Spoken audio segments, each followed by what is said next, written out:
Wah, karpetnya bagus-bagus ya. Karpet tuh gak hanya berfungsi sebagai alas lantai loh.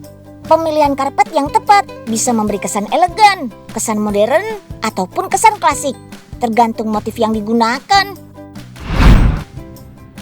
Toko karpet ini bukan toko biasa ya.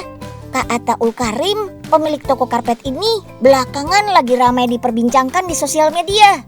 Soalnya Kak Atta sering berkolaborasi dengan orang-orang terkenal untuk memperkenalkan seluk-beluk dunia perkarpetan.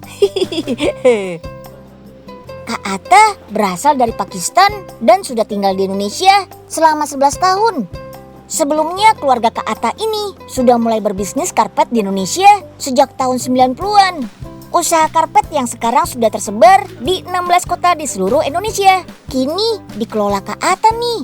Sebagai generasi milenial, Kak Atta pengen supaya karpet lebih dikenal luas oleh masyarakat. Salah satu caranya, ya dengan memanfaatkan sosial media. Pertama saya bikin konten YouTube di Indonesia, keluarga Hermansyah. Keluarga Hermansyah waktu itu datang Bunda Shanti dan datang Aurel bikin konten. Habis itu sama Titi Kamal. Pokoknya sekarang bisa dibilang 90 artis Indonesia yang bikin konten di sini. Di toko milik Kak Atta ini, kita bisa menjumpai macam-macam karpet dari berbagai negara, seperti Turki, Iran, Afghanistan, Pakistan, sampai dari Mesir. Berbagai motif karpet di sini dibuat dengan dua macam cara, yaitu buatan tangan alias handmade dan karpet buatan mesin. Untuk karpet buatan tangan, pengerjaan karpet masih dilakukan menggunakan alat tenun yang terbuat dari kayu.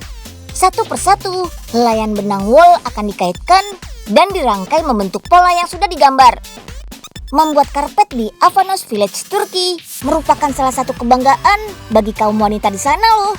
Bahkan ada aturan nih, kakak-kakak perempuan di sana baru boleh menikah jika sudah terampil membuat karpet.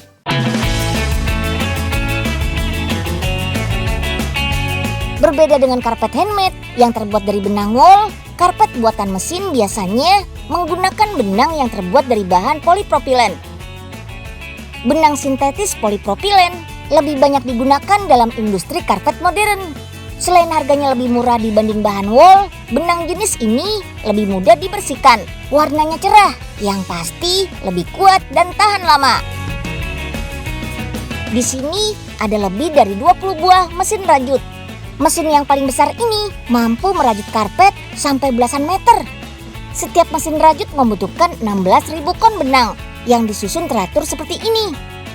Kalau ada benang yang putus atau habis, bisa disambung lagi dengan yang baru.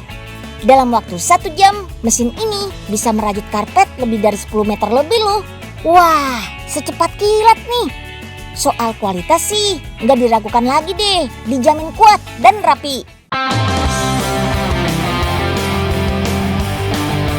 Nah, sekarang Kak Atta mau nunjukin nih beberapa koleksi karpet buatan pabrik yang ada di tokonya. Meski buatan pabrik, karpetnya tetap berkualitas tinggi kok. Dari segi harga, karpet buatan pabrik bisa didapat mulai dari harga 2 jutaan, tergantung dari kualitas benang dan jumlah ikatan. Jumlah ikatan karpet bisa dilihat dari bagian belakang karpet nih. Semakin banyak ikatan benang, karpet yang dihasilkan jadi lebih lembut. Harga karpet yang benangnya padat juga lebih mahal. Lanjut yuk. Kalau dilihat sekilas, karpet buatan mesin dan buatan tangan kelihatan gak terlalu berbeda ya. Tapi kalau dilihat lebih detail, gak susah kok membedakannya. Cara paling gampang, ya lihat di bagian pinggiran karpet. Karpet buatan mesin, bagian pinggirnya diberi tambahan bahan sebagai pembatas. Sedangkan karpet handmade, rumbai-rumbai di pinggirannya merupakan terusan dari bahan karpet. Jadi nggak ada bahan tambahannya. Nah, sekarang kita mau lihat karpet ajaib nih. Bukan karena bisa terbang ya, tapi karpet ini bisa berubah warna. Kalau dilihat dari satu sisi, karpet menampakkan warna cerah. Sementara di sisi lainnya, warna karpet lebih gelap. Nggak cuma perubahan warna saja yang bikin karpet ini harganya spektakuler. Selain karena buatan tangan, karpet ini terbuat dari benang sutra dengan motif yang terbilang sulit. Nah Kak, boleh dibisikin kalau yang karpet magic ini harganya berapa? Karena ini karpet kan nggak bisa nilai harga ya, kan barang seni. Ya yang jelas jangan di bawah 1 lah. 1. Ting. Apa sih yang bikin karpet tuh harganya bisa spektakuler sampai? Tergantung bikinnya tahun apa dan pakai bahan apa dan pakainya sama siapa dan yang bikin orang mana gitu. Yap, sama seperti lukisan, karpet juga termasuk barang seni dan koleksi yang harganya nggak bisa dipatok. Semakin langka dan sulit didapat, harga karpet pun semakin spektakuler. Misalnya, karpet bersejarah buatan Iran dari tahun 1726 ini nih. Sebagai barang antik, yang jelas karpet ini bisa bikin kaya mendadak. Ada juga nih metode pembuatan karpet yang menggunakan alat bernama hentafgan. Alat yang bentuknya mirip bor ini diisi benang kemudian ditembakkan ke kanvas. Butuh ketelitian dan keahlian khusus untuk bisa menembakkan benang sesuai motif. Bisa dibilang karpet yang dibuat dengan bantuan alat seperti ini disebut setengah handmade. Terakhir, karpet menjalani proses finishing. Benang-benang yang masih tersisa di sela-sela motif harus dicabut supaya rapi dan motif lebih terlihat jelas.